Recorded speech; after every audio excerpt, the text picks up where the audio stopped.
चीन के हांगझू में आयोजित एशियन गेम्स में पदक जीत कर लौटे उत्तर प्रदेश के खिलाड़ियों के लिए उत्तर प्रदेश एथलेटिक एसोसिएशन ने भव्य सम्मान समारोह आयोजित किया। इस सम्मान समारोह में एथलेटिक्स के खिलाड़ियों को नगद पुरस्कार देकर सम्मानित किया गया। प्रदेश में एथलेटिक्स के 13 खिलाड़ियों ने एशियन गेम्स में हिस्सा लिया था, जिनमें से 9 खिलाड़ियों ने पदक जीता है। इनमें से 5 पदक अकेले मेरठ के 4 खिलाड़ियों के नाम दर्ज है।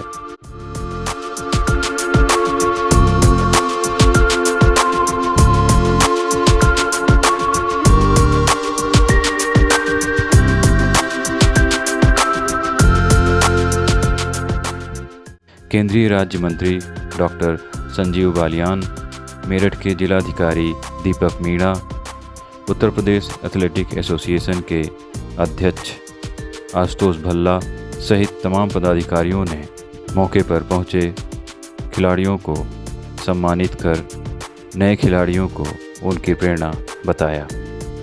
सम्मानित होने वाले खिलाड़ियों में सीमा पुनिया, अन्नू रानी, पारुल चौधरी, कार्तिक कुमार शामिल रहे। वहीं अन्य खिलाड़ी विभिन्न प्रतियोगिताओं व अन्य जगहों में व्यस्तता के कारण समारोह में नहीं पहुंच सके। उनके स्थान पर उनके स्वजन पहुंचे और सम्मान ग्रहण किया।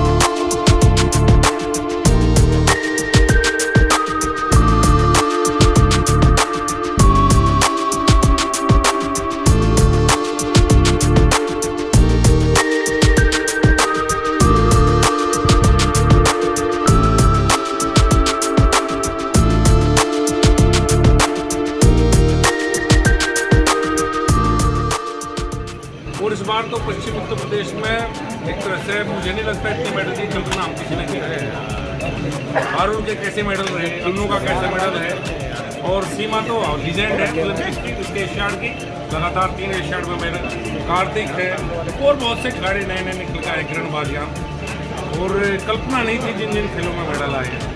और मुझे लगता है सरकार का ध्यान निश्चित रूप से इस तरफ जाएगा कि ये सहारनपुर, मुजफ्फरनगर, मेरठ, बागपत, बुलंदशहर और लेकर तक का क्षेत्र है, ये जैसे हरियाणा खेल का एक तरह से आभाव हो चुका था। ये नया क्षेत्र है जहाँ से खिलाड़ी पैदा होंगे। मुझे उम्मीद है जिस तरह से खिलाड़ी निकल कर आएंगे उस तरह से सरकार सुविधाएं भी देंगे। जनपद को हम भी बात करेंगे माननीय मुख्यमंत्री से, क्योंकि जब मेडल इधर से आते हैं तो खेलों की सुविधाएं भी होनी। सर एक भी गांव के स्तर पर भी सुविधाएं होनी चाहिए। अब ये तो बिना सुविधाओं के हैं, अगर सुविधा जिस दिन हो जाएगी तो 15 से 150 की हो सकती है। एक भी सिंथेटिक एथलेटिक ट्रैक आज तक नहीं मिला। मांग लंबी है खिलाड़ियों की। एक मिला था मुजफ्फरनगर में, जिसका सरकार को भेज भी दिया गया था। 1 साल से टेंडर के बाद मिल चुका है, लेकिन अभी तक लगा नहीं। और मेरठ तो सबसे बड़ा हुआ है, यहाँ से देखिए एथलेटिक्स से मेडल है, तो मुझे उम्मीद है कि मेरठ में भी होगा निश्चित। मेरठ से भी सर 5 ओलंपिक में गए थे, टोक्यो में 5 से ज़्यादा एशियाड में गए थे, मेडल भी हैं, लेकिन एक भी सिंथेटिक ट्रैक आज तक नहीं लग पाया। शायद होता तो ज़्यादा होता। हमें भी हिम्मत दी है इन खिलाड़ियों की वजह से, हम भी लड़ने की हिम्मत हमारे अंदर भी आ गई कि हम लड़ सके कि नहीं भाई हमारे क्षेत्र से खिलाड़ी निकलते हैं तो सुविधाएं भी इस क्षेत्र में आनी चाहिए। लेकिन जहाँ उपजाऊ भूमि होगी वही तो खेती होगी। अब उपजाऊ भूमि हमारे यहाँ की है तो यहाँ इन्वेस्टमेंट होगा। स्पोर्ट्स यूनिवर्सिटी सलावा आने वाली है, देखिए मुझे लगता है उसके बाद बहुत बड़ा परिवर्तन स्पोर्ट्स यूनिवर्सिटी के बाद सलावा में जब बढ़कर तैयार हो जाए तो एक परिवर्तन हो रहा है। बालियान जी, सरकार कहती है कि खिलाड़ियों को बढ़ावा दे, माना गया इस बात के लिए एक स्पोर्ट्स यूनिवर्सिटी जो है वो प्रस्तावित हुई, उसका उद्घाटन हुआ। विपक्षी कहते हैं कि वो जमीन से ऊपर ही नहीं आ पाई अभी। उसमें कुछ समस्याएं रही हैं, चूँकि गंगा नहर के बिल्कुल पास का क्षेत्र था, तो जो पहले उसकी ड्राइंग बनी थी, क्योंकि जल स्तर बहुत ऊंचा है, उस वजह से फिर IIT रुड़की को ड्राइंग बनाने के लिए अब सब तैयार है। इस साल के बजट में शायद 700 साढ़े 700 करोड़ रुपये प्रावधान है।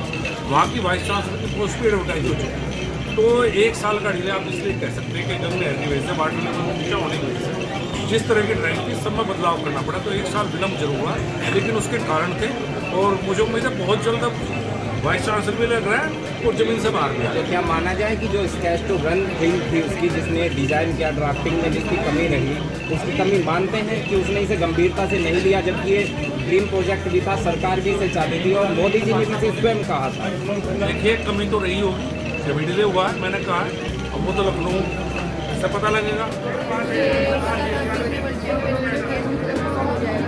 लेकिन ये श्योर था कि हाँ मैं फायदा लिमिटेड में गोल लूँगी, क्योंकि जो हमारे टाइम्स होते हैं वो मेरे नंबर से लड़की में 9-10 सेकंड का ही फ़र्क था, तो प्रैक्टिस मेरी अच्छी थी। तो मुझे लगा था, जो मतलब मुझे कोचेस ने बोला था कि हाँ ऐसे रेस पार, मैंने वैसे ही फॉलो की रेस। लेकिन लास्ट में बस मुझे ये था कि मुझे ये था मैं सेकंड तो आ ही रही हूँ, क्यों मैं मतलब इतने मतलब 11 साल से मैं कंटिन्यू प्रैक्टिस कर रही हूँ, तो थोड़ा एक बार देखती हूँ, यही मौका है, क्योंकि अगले 4 साल का कुछ पता नहीं प्लेयर का। तो बड़ा अच्छा लगा, बस मैंने वहाँ पे सोच लिया था, यार 30 मीटर बचा था कि मुझे यहाँ पे बस भारत के लिए गोल्ड मेडल लेके जाना है, तो यही मैं सोच के मैंने बोला। पारुल, जब एक खिलाड़ी खेलता है तो पूरे देश की जो उम्मीदें हैं उस पर लगी होती हैं, जाहिर है कि उसके ऊपर प्रेशर जो होता है, दबाव होता है, बहुत ज़बरदस्त होता है, उस प्रेशर को कैसे हैंडल किया? नहीं, मैं बताऊँ मुझे तो प्रेशर नहीं रहता, लेकिन हाँ थोड़ा मतलब एथलीट को आता है, लेकिन मैं प्रेशर नहीं लेती। मैं मतलब तब भी भागती, मैं फ्री माइंड होकर भागती हूँ। इससे पहले भी मैं वर्ल्ड चैंपियनशिप भागी थी, वहाँ पे मैंने नेशनल कोड के साथ ओलंपिक क्वालिफाई किया था, तो प्रेशर तो ऐसा कुछ नहीं रहता हमारे ऊपर। युवा क्या संदेश है? बस मैं युवाओं को यही बोलूँगी, मतलब कि जैसे कि अब हम कर रहे हैं, हमारे मतलब इंडिया में टैलेंट की कमी नहीं है, उनको बस वो मतलब खेलो इंडिया पॉलिसी, मतलब खेलो इंडिया हमारा मतलब गेम है जो हमारी गवर्नमेंट ऑफ इंडिया ने रखा है, उसमें जाएं, पार्टिसिपेट करें, वहाँ से बहुत कुछ सीखने को मिलता है हमें।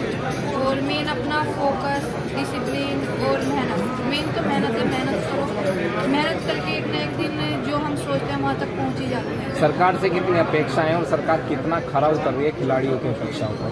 सरकार तो बहुत अच्छी है, मतलब कि बता नहीं सकते, सबसे अच्छी सरकार है मुझे लग रही है उत्तर प्रदेश सरकार ही है, बहुत अच्छा कर रही है प्लेयर के लिए। पिछले साल कुछ साल ऐसा नहीं था, जो अभी आने वाले साल में इतना अच्छा हो रहा है, उसी मोटिवेशन से हम इतने मेडल जीते, जो यूपी के सबसे ज़्यादा मेडल हैं, तो वो उत्तर प्रदेश तो बहुत अच्छा कर रही है खिलाड़ियों के लिए। क्या माने?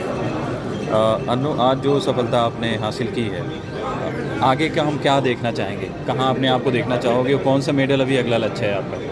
अभी सर मेरा एशियन गेम्स का 2 मेडल हो गया, कॉमनवेल्थ का भी हो गया, तो अगर जो नेक्स्ट टारगेट है वो ओलंपिक्स का है, उसमें मतलब अच्छा करना है, और कोशिश भी ये रहेगी गोल्ड ही लेके, उससे कम नहीं लेके आएंगे। तो उसके लिए आपकी कोई रणनीति विशेष जो बनाने जा रही हैं आप, जिस पे अगला ओलंपिक का काम करेंगे? जी सर, अभी जैसे कि ट्रेनिंग के लिए तो बाहर ही जाएंगे पूरा, जब तक ओलंपिक्स है, तो अभी बाहर के प्रोग्राम जर्मनी का ही है, तो वहीं पर अच्छे बढ़िया फोकस के अच्छे से प्रैक्टिस करेंगे। तो अभी जैसे जो पुरस्कार राशि सरकार दे रही है वो तो अच्छी बात है, अब आप डीएसपी भी बनेंगे, तो ये जो खिलाड़ियों को जिस तरह से प्रोत्साहित करने के लिए नौकरियों में दिया जा रहा है, इससे कितना फ़र्क पड़ेगा, खिलाड़ियों को कितना मदद मिलेगी, कितने प्रोत्साहित होंगे? सर काफ़ी अच्छी बात है, मतलब हम लोगों को एकदम मोटिवेटेड कर रहे हैं, पर मैं एक रिक्वेस्ट करना चाहती हूँ कि जो ग्रास रूट से जो बच्चे आ रहे हैं, जो मतलब स्ट्रगल हमने किए हैं, तो जैसे हमारे पास तो अभी सब कुछ अच्छा सपोर्ट कर रहे हैं, उसके लिए थैंक यू, लेकिन जो बच्चे ग्रास रूट से आ रहे हैं, वो स्ट्रगल कर रहे हैं, मैं नहीं चाहती कि जो स्ट्रगल मैंने किया वो करें, तो उनको सपोर्ट करना बहुत जरूरी है। सीमा जी, आप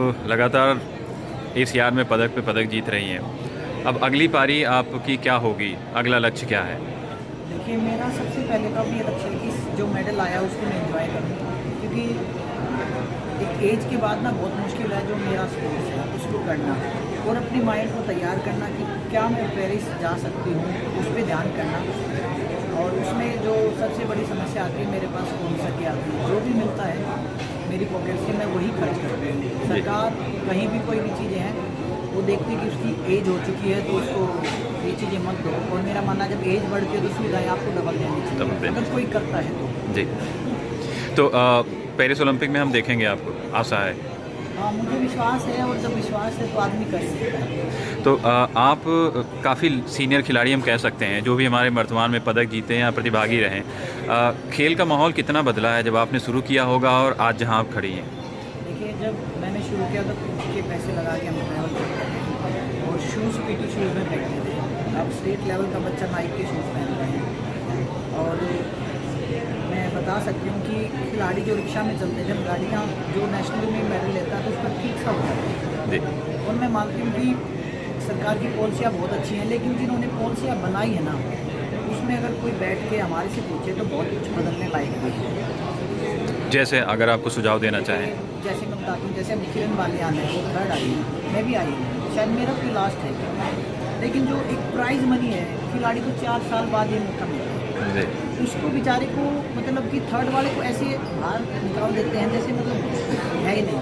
फर्स्ट को 3 करोड़ है, सेकंड को 1.5 है, फिर 75 लाख रुपए दीजिए फर्स्ट वाले को 3, फिर 2.5, फिर 2, ताकि 4 साल में अगर आप सोचो क्या रकम है ये, क्या पता अगली बार वो जाए ना जा पाए, लेकिन अपना जीवन तक सफल बना सकता है। तो आप अगर हम खेल के बाद की पारी की बात करें तो आप क्या करना चाहती हैं, क्योंकि समाज को अपेक्षा भी रहेगी आपसे। लेकिन मैं तो बिल्कुल जो समाज ने मुझे दिया मैं लौटाना चाहती हूँ, खासकर बेटियों को। और हमारे हरियाणा में सबसे ज़्यादा अनुपात है, और उत्तर प्रदेश में मैं रही हूँ, यहाँ भी ऐसा कुछ अलग नहीं है। लड़कियों के लिए घर में ही दबाना शुरू हो जाते हैं, तो कोई आगे बढ़ के आए, हाथ जोड़ के विनती है, कोई लीज पे दे दे मुझे ज़मीन, तो मैं लड़कियों के लिए, सिर्फ लड़कियों के लिए अकेडमी शुरू करूँ, जिसमें सारी इवेंट कराऊँ, कोई जॉब लगे, कोई बाहर की दुनिया देखे, वो भी अपना जीवन जिए। तो इस बारे में मेरठ में किसी से बात हो रही है आपकी या चल रही है? बिल्कुल कोई बात नहीं, अगर कोई सज्जन इंसान मेरा ये इंटरव्यू सुने तो आगे बढ़ के आ सकता, लीज पे दे दे मुझे। 2 पीढ़ियों को खिलाने का कोई शौक नहीं, लीज पे दे, बंदे के नाम रहे ज़मीन, मुझे उस पर अपना हक जमाने की कोई इच्छा नहीं है, सिर्फ समाज को देने की इच्छा है। Thank you.